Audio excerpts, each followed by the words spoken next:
बोलिए। नमस्कार सर, मेरी आवाज़ आप आ रही है सर सभी को? सही आ रही है। जी। जी जी जी आ रही है। आज के इस अखिल भारतीय ऑल इंडिया देवांगन कोस्ची कोस्टा फेडरेशन गूगल मीट संख्या 481 में हम लोग एकत्रित हुए हैं। सभी का स्वागत है, नमस्कार है।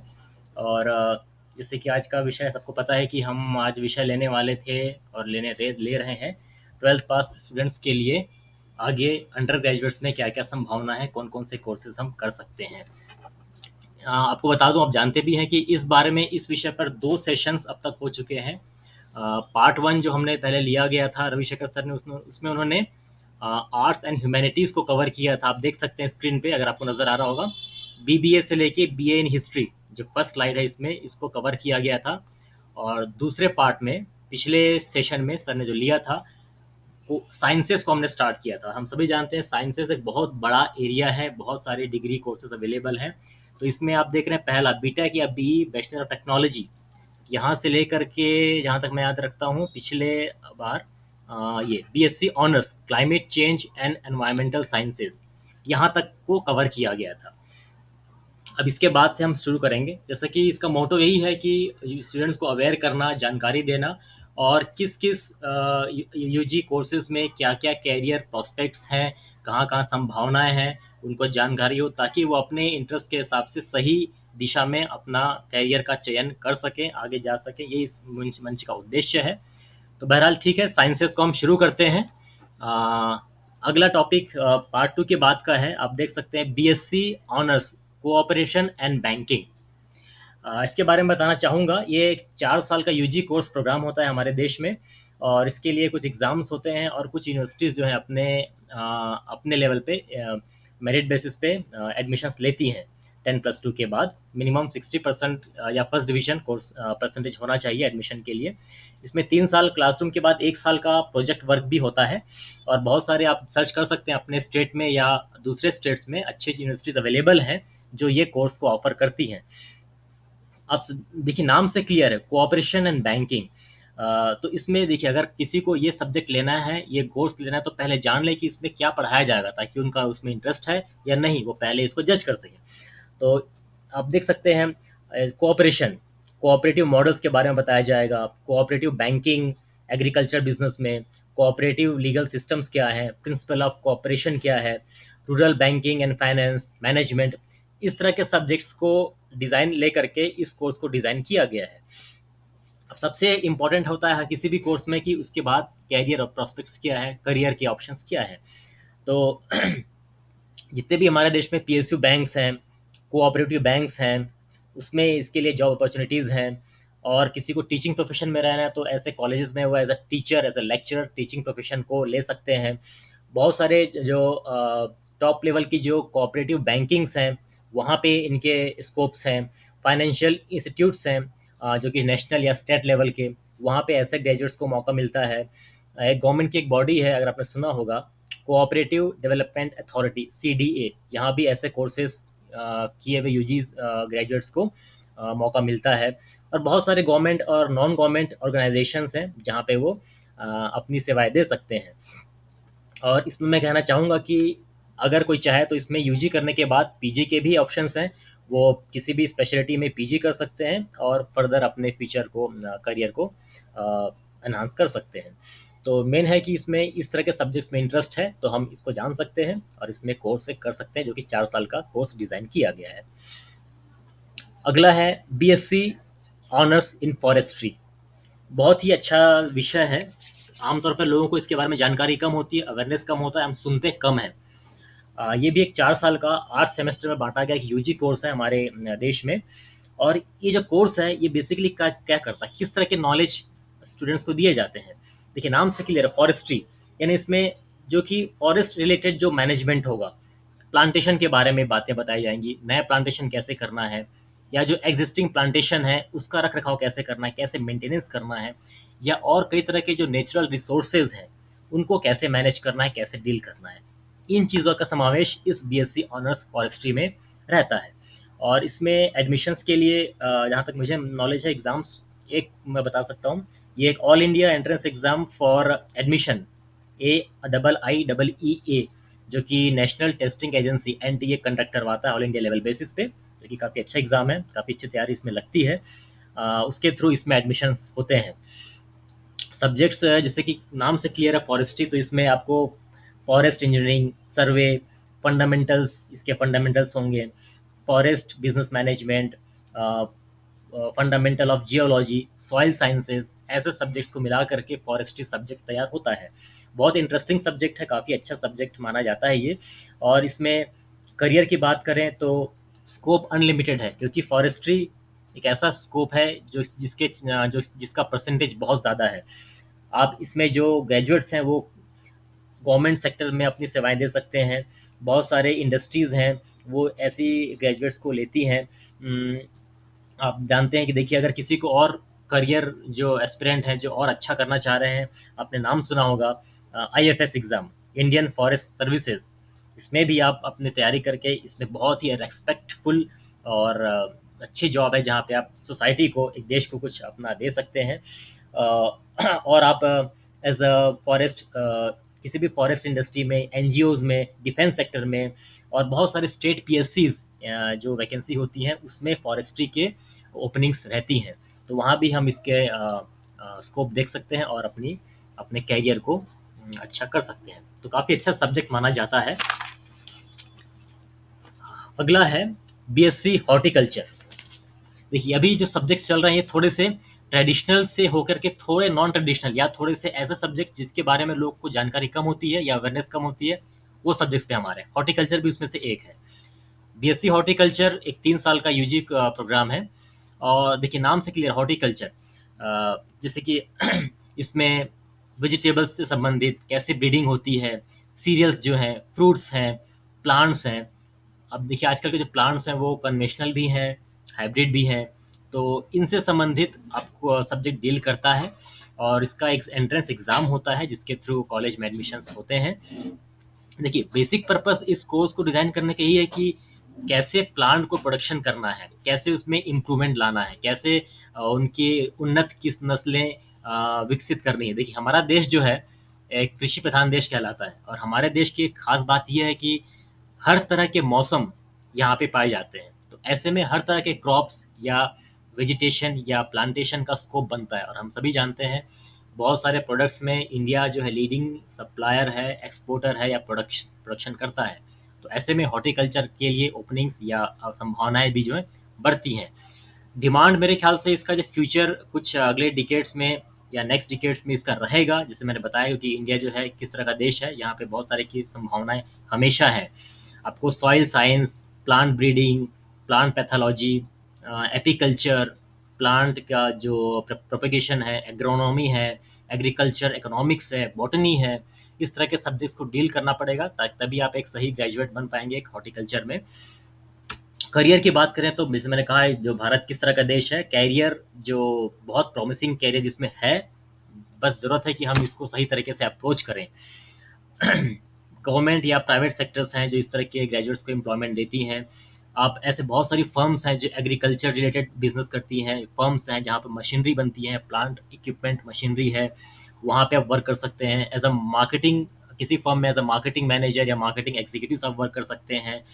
आप as a plant pathologist work कर सकते हैं। किसी भी हॉर्टिकल्चर में एज अ रिसर्चर या as a scientist, as a staff, as a consultant आपको जॉब का मौका मिलता है। और जिसको टीचिंग प्रोफेशन से लगाव है वो ऐसे इंस्टीट्यूट्स में या कॉलेज में एज अ लेक्चरर भी अपनी सेवाएं दे सकते हैं। और इसका इंपॉर्टेंस मैंने पिछले बार भी कहा था, जैसे हमारे देश में भी आप जान रहे होंगे, जो कैरियर जो सॉरी हेल्थ कॉन्शियस, लोग कॉशियस हो गए हैं। बहुत से लोग ऑर्गेनिक फूड में जा रहे हैं, बहुत से लोग वीगन फूड में जा रहे हैं। तो ऐसे में और क्या संभावनाएं हैं, कैसे प्लांट की ब्रीडिंग करें, कैसे और उन्नत फसलें बनाएं, इन चीज़ों को बढ़ावा मिलता है या इनके लिए संभावनाएं बनती हैं। तो आप फील्ड वर्क कर सकते हैं, टीचिंग जॉब हो सकती है, कोई भी फार्मिंग रिलेटेड इंडस्ट्री में वर्क कर सकते हैं, इरिगेशन सिस्टम या डिपार्टमेंट में वर्क कर सकते हैं, किसी प्रोजेक्ट वर्क में वर्क कर सकते हैं। तो बीएससी हॉर्टिकल्चर में संभावना असीमित है, बस ज़रूरत है इसको सही तरीके से पहचानने की। अगला है बी फार्मा, यानी कि बैचलर ऑफ फार्मेसी। देखिए, ये भी एक मेडिकल रिलेटेड हम कह सकते हैं फील्ड है, जो कि 4 इयर्स का यूजी कोर्स होता है हमारे देश में। और इस कोर्स को करने के बाद जो स्टूडेंट है वो एक फार्मासिस्ट कहलाता है। 10+2 के बाद ये किया जाता है। इसमें मेरिट बेसिस पे एग्ज़ाम्स वगैरह होते हैं और या कुछ पर्टिकुलर एग्ज़ाम भी है मेरे ख्याल से। GPAT, graduate pharmacy aptitude test, ये भी एनटीए, नेशनल टेस्टिंग एजेंसी, इसका जो कोऑर्डिनेटिंग बॉडी है वो कंडक्ट करवाता है। देखिए, स्कोप स्कोप इसका अनलिमिटेड है, क्योंकि देखिए हमारे देश में कुछ ऐसे सेक्टर्स हैं जिसमें डाउनफॉल कभी नहीं होगा या जिसमें संभावनाएं हमेशा बनी रहेगी। वो कंस्ट्रक्शन फील्ड होता है, वो एजुकेशन सेक्टर है और वो मेडिकल सेक्टर है। क्योंकि हेल्थ सेंटर्स, हॉस्पिटल्स, इसमें हमेशा साल दर साल या डिकेड्स में इम्प्रूवमेंट हो रहा है हमारे देश में या कई देशों में।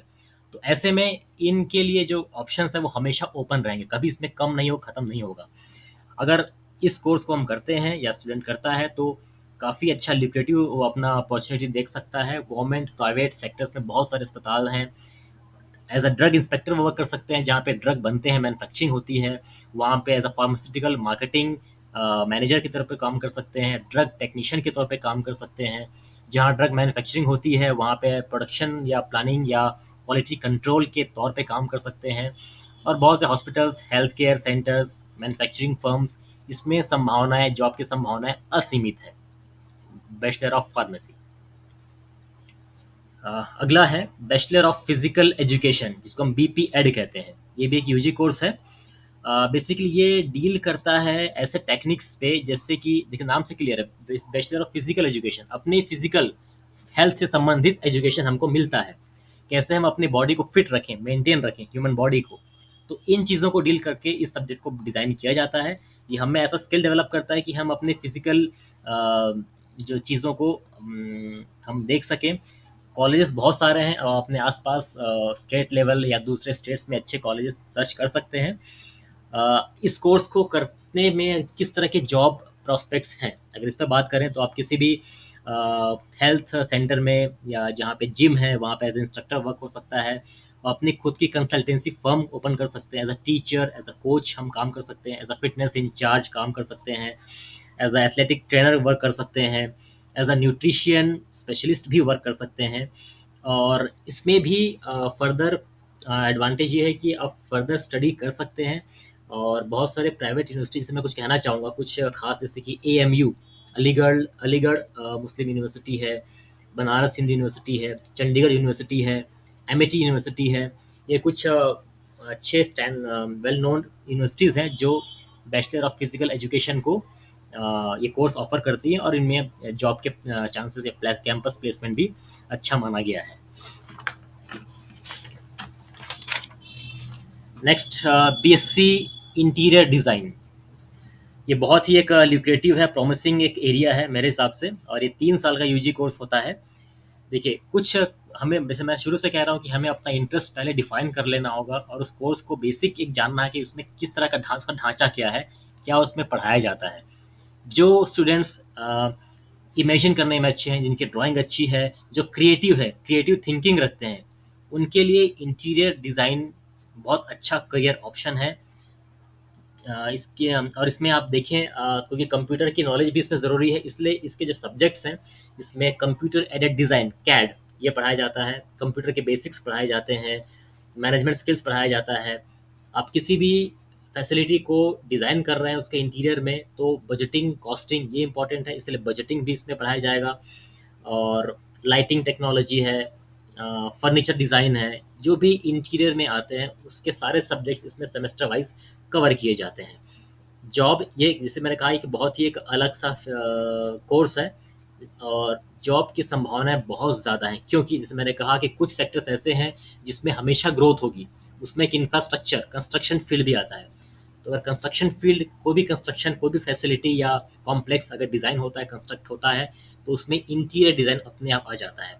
अब वो कंस्ट्रक्शन फील्ड क्या हो सकता है, वो कोई हॉस्पिटल भी हो सकता है, वो कोई रेस्टोरेंट हो सकता है, कोई स्कूल हो सकता है, कॉलेज हो सकता है, कोई भी बिल्डिंग हो सकती है, ऑडिटोरियम हो सकता है, एग्जीबिशन हॉल, आपने देखा होगा बहुत बड़े बड़े सिटीज़ में, दिल्ली में, बैंगलोर में एग्जीबिशन हॉल बनाए जाते हैं, क्योंकि वहाँ पे ईयरली अलग अलग बड़े बड़े लेवल पे एग्जीबिशंस ऑर्गेनाइज किए जाते हैं। तो इन तमाम चीज़ों पे इंटीरियर डिज़ाइनर का जो रोल है वो बहुत ज़्यादा है। उनके बिना इसकी डिज़ाइनिंग कंप्लीट हो ही नहीं सकती है। तो अगर कोई इस कोर्स को करता है, जो इमेजिनेटिव है, थिंकर है, जो क्रिएटिव माइंड का है, वो इसको ऑप्ट करें। और जॉब की जहाँ तक बात है, अनलिमिटेड है। आप अपना खुद का भी एक कंसल्टेंसी फर्म ओपन कर सकते हैं और कंसल्टेंसी दे सकते हैं, या किसी भी कंस्ट्रक्शन फील्ड के साथ जुड़ सकते हैं और वहाँ पे as a interior designer, as a furniture designer, as a CAD designer के तौर पे, या मार्केटिंग मैनेजर, ऐसे तमाम संभावनाएं हैं जहाँ पे आप वर्क कर सकते हैं, चाहे वो गवर्नमेंट सेक्टर हो चाहे प्राइवेट सेक्टर्स हो। प्राइवेट सेक्टर्स में इसकी संभावनाएं बहुत ज़्यादा हैं, क्योंकि प्राइवेट कंस्ट्रक्शन फील्ड बहुत ज़्यादा हम देख रहे हैं, और ये day by day, year by year इसमें संभावनाएं बढ़ती जा रही हैं। और जैसे मैंने कहा कि ये फील्ड प्रॉमिसिंग और चैलेंजिंग भी है, और इसमें कैरियर की संभावना हमेशा बढ़ रही है, क्योंकि जो डिमांड है हमारी, जो हमारे देश की डिमांड है वो हमेशा बढ़ रही है। इसलिए कंस्ट्रक्शन फील्ड ऐसा फील्ड है जिसमें हमेशा तरक्की ही होने वाली है, और इसमें करियर ऑप्शंस इसलिए इस कोर्स के लिए अनलिमिटेड है। अपने टैलेंट के हिसाब से हम अपना डेफिनेटली एक अच्छा अर्न कर सकते हैं। हाँ, नेक्स्ट है BDS, bachelor of dental surgery. जहाँ तक मेडिकल फील्ड की बात है, मेडिकल फील्ड में एक MBBS हम जानते हैं कि बहुत ही अच्छा रेस्पेक्टेबल एक एरिया माना जाता है। लेकिन इसके अलावा बहुत सारे और भी कोर्सेज हैं जो कि इक्वली इम्पोर्टेंस रखते हैं, और उसमें उतना ही सम्मान है या कि रेस्पेक्ट है। BDS उसमें से एक है, बैचलर ऑफ डेंटल सर्जरी, जो कि 4+1 5 साल का कोर्स होता है। 4 साल की जो पढ़ाई है, उसके बाद 1 साल का किसी भी एकेडमिक्स में इंटर्नशिप का इसमें प्रावधान रहता है। BDS जो है, मेरे हिसाब से मेडिकल फील्ड का one of the best career options है, या UG कोर्स का ऑप्शन है। और इसमें मैं कहना चाहूँगा, जैसे MBBS अपने नाम में डॉक्टर एक प्रीफिक्स या टाइटल ऐड करते हैं, वैसे ही एक डेंटिस्ट जो BDS करने के बाद वो भी डॉक्टर अपने नाम के आगे लगाता है। और इसमें भी जो ऑल इंडिया लेवल पे जो एग्ज़ाम है नीट, वो क्वालिफाई करना पड़ता है। और इसमें जो क्योंकि वो डॉक्टर ही है, तो संभावनाएं अनलिमिटेड है। किसी भी हेल्थ सेंटर में, प्राइवेट सेक्टर्स में, हॉस्पिटल्स में BDS जो है अपना जॉब देख सकते हैं, या अपनी खुद का क्लिनिक प्राइवेट सेटअप करके अपनी प्रैक्टिस कर सकते हैं, और इसमें अपना अच्छा करियर देख सकते हैं। तो मेडिकल फील्ड में MBBS के अलावा वन ऑफ द बेस्ट मुझे लगता है ये करियर ऑप्शन है, बैचलर ऑफ डेंटल सर्जरी।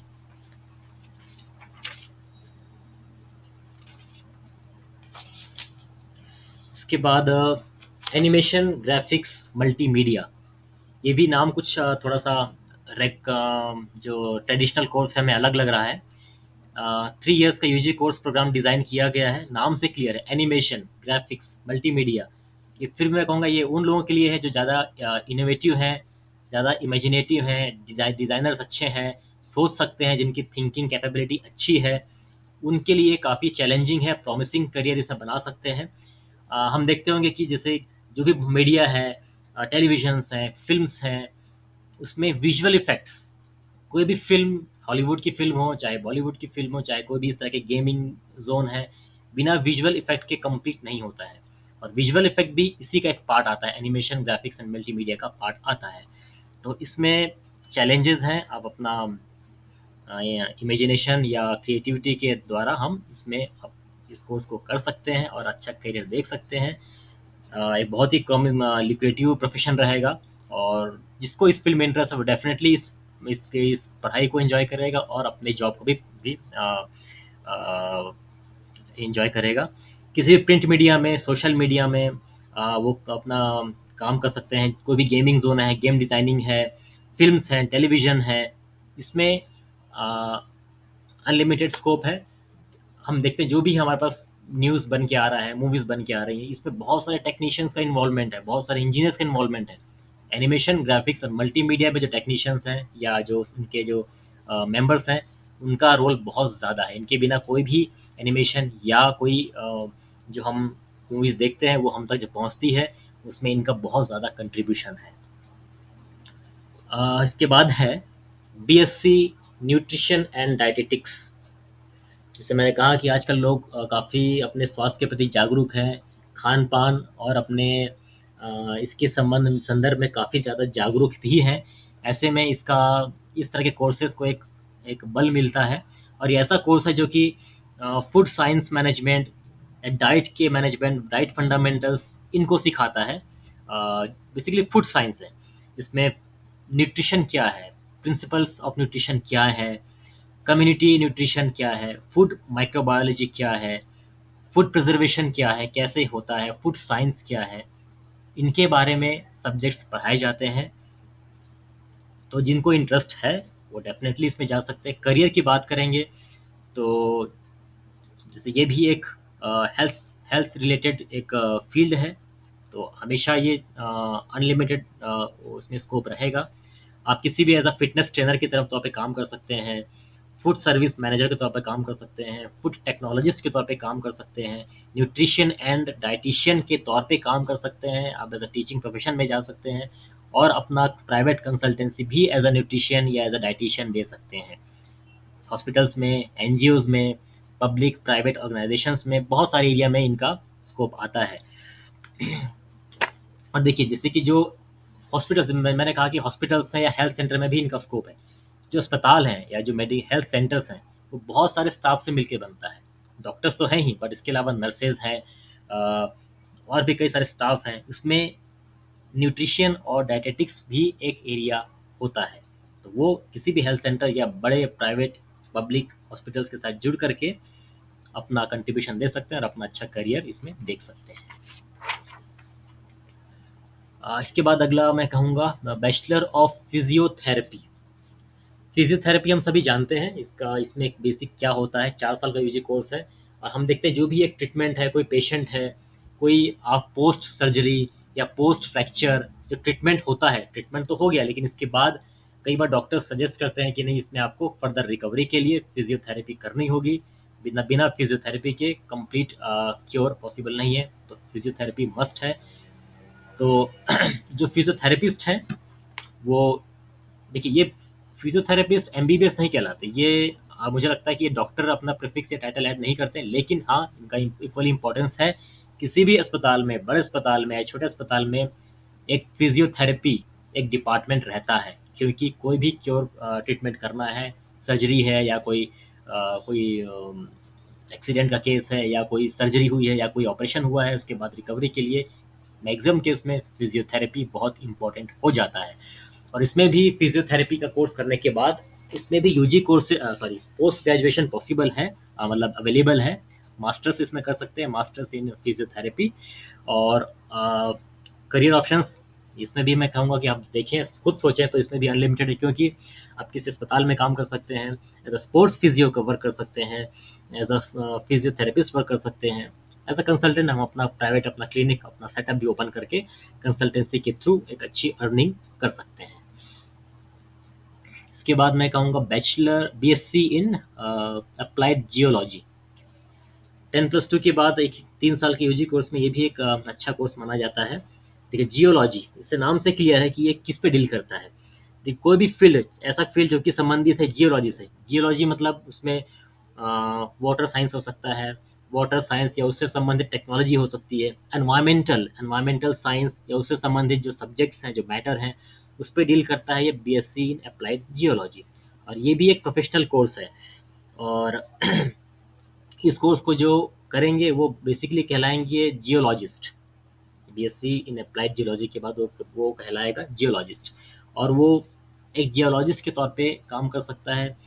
देखिए बहुत सारे संभावना, मैंने कहा ना, जो हमारा देश है ये अलग अलग, इसमें जियोलॉजी इतनी, जो भौगोलिक जो दृष्टि से हम देखें तो अलग अलग क्षेत्रों में अलग अलग संभावनाएं हैं। तो वो एज अ सॉइल साइंटिस्ट काम कर सकते हैं। हम देखते हैं हमारे देश में बहुत सारे माइंस हैं, तो as a mine planning work कर सकते हैं। किसी भी माइन जहाँ पे एक्सकेवेशन है वहाँ पे इनकी रिक्वायरमेंट रहेगी। ऐसे सेंटर्स में या रिसर्च एसोसिएट के तौर पे काम कर सकते हैं, टेक्निकल एनालिसिस्ट के तौर पे काम कर सकते हैं, एनवायरमेंटल जियोलॉजिस्ट के तौर पे काम कर सकते हैं, और एक मीटियोलॉजिस्ट जो कि इस एनवायरमेंटल साइंस का एक ब्रांच है, उसके तौर पे काम कर सकते हैं। तो इसका बहुत नेशनल इम्पोर्टेंट, ये जो भी जॉब करेंगे, जिस भी फील्ड में काम करेंगे, डेफिनेटली वो फील्ड या वो एरिया एक नेशनल इम्पोर्टेंस रखेगा अपने आप में, क्योंकि जियोलॉजिस्ट का जो मैंने कहा ना, माइन में काम करना है, जैसे सॉइल साइंटिस्ट काम करना है, एक अपनी इम्पोर्टेंस रखता है और काफ़ी चैलेंजिंग और प्रॉमिसिंग भी है। और हम देखते हैं कि हमारे देश में इसका इम्पोर्टेंस इसलिए भी देखिए ज़्यादा है। देखिए हमारे देश में बहुत सारे नेचुरल रिसोर्सेज अवेलेबल हैं, वो चाहे मिनरल्स हों, चाहे वाटर रिसोर्सेज हों, लेकिन ये जितने भी ट्रेडिशनल मैं कहूँ या कन्वेंशनल जो रिसोर्सेज हैं, ये लिमिटेड है। और इसके बाद इसका मतलब इनमें भी अगर समस्या है तो इसमें संभावनाएं अपने आप बढ़ जाती हैं। तो इसमें एज अ जियोलॉजिस्ट बहुत सारी संभावनाएं हैं, चैलेंजेस भी हैं, और वो अकॉर्डिंगली अपने फील्ड में वो अच्छा कर सकते हैं और एक अच्छी अर्निंग कर सकते हैं।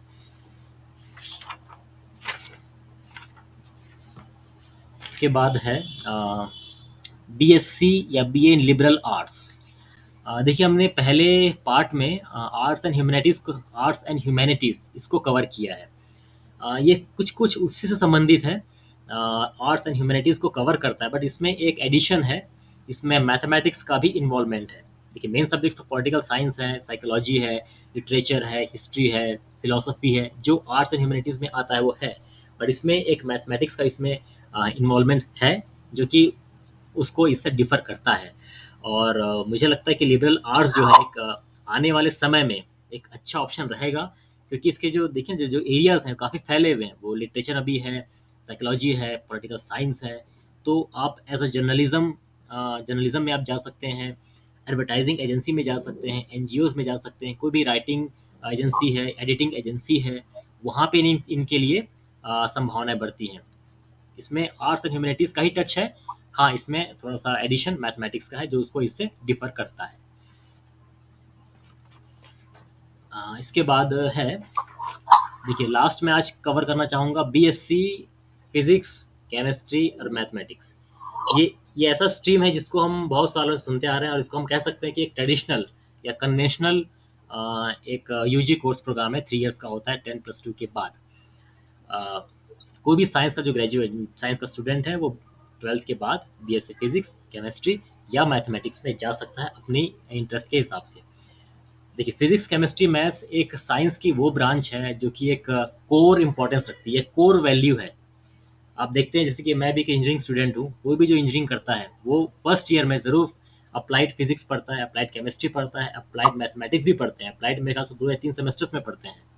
इवन जब मैंने एमटेक किया था, एमटेक में भी मैंने पढ़ा था मैथमेटिक्स 1 या 2 सेमेस्टर में, और वो था एडवांस मैथमेटिक्स। तो इसका इंपॉर्टेंस हमेशा है। फिजिक्स, केमिस्ट्री और मैथ्स ये साइंस के कोर वैल्यूज़ हैं। कोई भी इनोवेशन, कोई भी रिसर्च, कोई भी स्टडी फर्दर इन पर ही बेस्ड है, इसलिए ये बहुत कोर एक ब्रांच है, एक आधारभूत एक कोर्स है। इसको अगर इंटरेस्ट है इन फील्ड्स में, इसमें हम बीएससी कर सकते हैं। इसके बाद एमएससी का भी प्रावधान है, इसमें आप बीएड भी कर सकते हैं। अगर किसी को टीचिंग प्रोफेशन में जाना है तो स्कूल में या कॉलेज में या इंजीनियरिंग कॉलेज में as a faculty, as a lecturer, as a professor career option ले सकते हैं। और देखिए, इसको पढ़ाया क्यों जाता है, फिजिक्स, केमिस्ट्री, मैथ्स, मैंने कहा कोर एक वैल्यू है, क्योंकि कोई भी रिसर्च है, मैथमेटिक्स को पढ़ाया जाता है। कोई भी रिसर्च है, मैथमेटिकल मॉडलिंग का रिक्वायरमेंट या इन्वॉल्वमेंट कहीं भी हो सकता है। मैं एक छोटा सा एक इंसिडेंट शेयर करना चाहूँगा, जो मेरे साथ था। एक धुंधला सा मुझे मेरी मेमोरी में है। जब मैं 9th या 10th में था, शायद 10th में था, तो मैं एक मैथ्स की ट्यूशन के लिए मैं जाता था किसी सर के पास, एक टीचर के पास, मैथमेटिक्स के। और वो बहुत ही टैलेंटेड हुआ करते थे, एक्सट्रीम टैलेंटेड। और वो खुद से कई कई चीज़ें डेवलप करते थे, कुछ मॉडलिंग करते थे। तो जो भी मैथ्स के फंडामेंटल्स थे, एक्सपोनेंशियल था या डिफरेंशियल कैलकुलस था या प्रोबेबिलिटी था, या जो भी चीज़ें उसमें की वो जानते थे होंगे, वो उसमें से मिला के कुछ उन्होंने ऐसा मैथमेटिकल मॉडल डेवलप किया था। और वो मुझे बता रहे थे कि जो शेयर मार्केट है, शेयर मार्केट में उतार चढ़ाव, देखिए हर किसी का एक नॉर्मल कर्व होता है, साइन कर्व होता है। तो बेस्ड ऑन बहुत सारे जो उनके फंडामेंटल्स थे, उसको मिला करके एक मैथमेटिकल मॉडल उन्होंने एक जनरेट किया था। और वो ये कह रहे थे कि इस पर्टिकुलर शेयर में अगर पैसा लगाएंगे तो उसके चांसेस ज़्यादा है कि वो उसको उसमें अर्निंग होगी। एक एक मुझे धुंधली सी याद है। मैंने कहने का मतलब ये है कि मैथमेटिक्स, मैथमेटिकल मॉडलिंग, ये कहीं भी कोई भी रिसर्च फील्ड हो, इसलिए बीएससी या एमएससी फिजिक्स, केमिस्ट्री, मैथ्स अगर करते हैं तो इनके लिए करियर अनलिमिटेड है। कोई भी आप रिसर्च सेक्टर में, किसी भी लैब में, या जहाँ पे रिसर्च बेस्ड है, जहाँ पे आप जब फर्दर स्टडीज़ है, कोई आप रिसर्च करना चाहते हैं, कोई पर्टिकुलर आप कोई आप इन्वेंशन या इनोवेशन करना चाह रहे हैं, ये को बेसिक चीज़ें हैं, इनका फंडामेंटल है। इसलिए इंजीनियरिंग में, इवन पोस्ट ग्रेजुएशन में फिजिक्स या मैथमेटिक्स का ज़रूर इन्वॉल्वमेंट रहता है। तो एक अच्छा कोर्स है। आप टीचिंग के साथ साथ रिसर्च फील्ड में जा सकते हैं, पीजी में जा सकते हैं, बीएड कर सकते हैं। और इसमें और बहुत अच्छी बात एक और है कि ऐसे बहुत से लोगों को जो देखा मैंने, जो फिजिक्स में अच्छे हैं, केमिस्ट्री में अच्छे हैं, मैथमेटिक्स में अच्छे हैं, बीएससी एमएससी कर लिया, या इवन या पीए या इवन बीई कर लिया या एमटेक भी कर लिया, तो आज वो एजुकेशन सेक्टर में भी जा रहे हैं। क्यों? क्योंकि एजुकेशन सेक्टर एक ऐसा सेक्टर है जो शायद कभी नहीं डूबने वाला, ये हमेशा बूम में रहेगा, क्योंकि एजुकेशन हमेशा उसका ग्राफ बढ़ता रहता है। आप देख सकते हैं हैदराबाद हो, दिल्ली हो, कोटा हो, इवन जहाँ से मैं बिलोंग करता हूँ भिलाई से, ऐसे कोचिंग सेक्टर्स उनका इतना गढ़ बन गया है कि वहाँ पे फिजिक्स, केमिस्ट्री और मैथमेटिक्स के एक्सपर्ट्स हैं। बड़ी बड़ी जॉब छोड़ करके लोग कोचिंग सेंटर चलाते हैं और अपने प्राइवेट सेटअप से ही वो लाखों की अर्निंग मंथली कर रहे हैं और बहुत अच्छा रेवेन्यू जनरेट कर रहे हैं और बाकी बच्चों का भी कैरियर अच्छा दे रहे हैं। तो फिजिक्स, केमिस्ट्री, मैथ्स में संभावनाएं असीम हैं। आप बिजनेस देख सकते हैं, अपना खुद का कोचिंग सेटअप देख सकते हैं, रिसर्च फील्ड में जा सकते हैं, पीजी कर सकते हैं, टीचिंग कर सकते हैं, अनलिमिटेड इसमें स्कोप है। तो बहुत ही अच्छा करियर ऑप्शन है बीएससी केमिस्ट्री, फिजिक्स और मैथमेटिक्स में। तो अरुण सर, मेरे तरफ से आज का ये लास्ट टॉपिक रहेगा। हेलो हेलो जी सर, मेरे हाँ तरफ बोलिए राजीव जी। जी आज मैथमेटिक्स तक आज मैं करूंगा सर, यहाँ तक आज मैथमेटिक्स, आज मेरा बीएससी मैथमेटिक्स आज का लास्ट टॉपिक रहा। इसके बाद फर्दर जो ठीक है फिर, टॉपिक्स हैं इसको अगले सेशन में कवर किया जाएगा। जो ठीक है ठीक आई है थिंक ठीक है साइंस कोई कोई बात नहीं। आई थिंक साइंस अगले लगभग हो ही गया है। इसके बाद जो इंजीनियरिंग के ब्रांच को बताया गया है, और एक सेशन में मुझे ठीक लगता है, है कि और ये कंप्लीट हो अगले जाएगा। बार अगले बुधवार को ले लेंगे जी सर। बिल्कुल बिल्कुल। चलिए सर, बहुत बहुत धन्यवाद, बहुत अच्छी जानकारी दी आपने।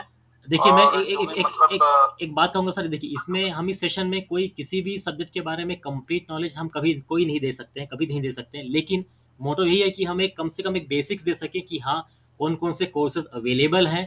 क्योंकि नॉर्मली हम लोग सिर्फ़ ट्रेडिशनल कोर्सेज़ को ही जानते हैं, जो नॉन ट्रेडिशनल हैं, जो नॉर्मल कोर्सेज़ के अलावा हैं, उसको हम लोग जानते नहीं हैं।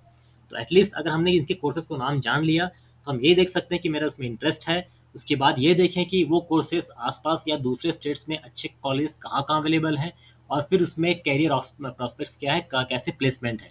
ऐसे अगर वो अप्रोच करते हैं तो डेफिनेटली वो अपने इंटरेस्ट के साथ अपना सही कोर्स का चुनाव कर सकते हैं। ये मेरा कहना है। सही बात है यार। देखिए, आपने जो बताया उसका 10% भी लोगों को मालूम नहीं रहता है। जी जी बिल्कुल। ऊपरी तौर पे लोग खाली मतलब जो जनरल चीजें वो देखते रहते हाँ हैं, हाँ हाँ। पर बीच मतलब अंदर घुस के कोई मतलब इसको देखता नहीं है। मगर आपने मतलब अच्छी जो भी जानकारी दी है, बहुत उपयुक्त जानकारी है, और हम इसको मतलब रिलीज भी करेंगे। आपने तो किया है, उसका रिकॉर्डिंग किया है, यूट्यूब पे डालेंगे। जो नए लोग जुड़े हैं तो वो लोग मतलब इसको देख के भी मतलब समझ सकते हैं। ठीक है, बहुत बहुत धन्यवाद राजीव जी, बंसटी जी, दंतम जी। जुड़ते रहेंगे, फिर मिलेंगे। Thank good you night, sir. शुभ रात्रि। Thank you sir. Thank you. शुभ रात्रि। Good night. Good night all. Good night.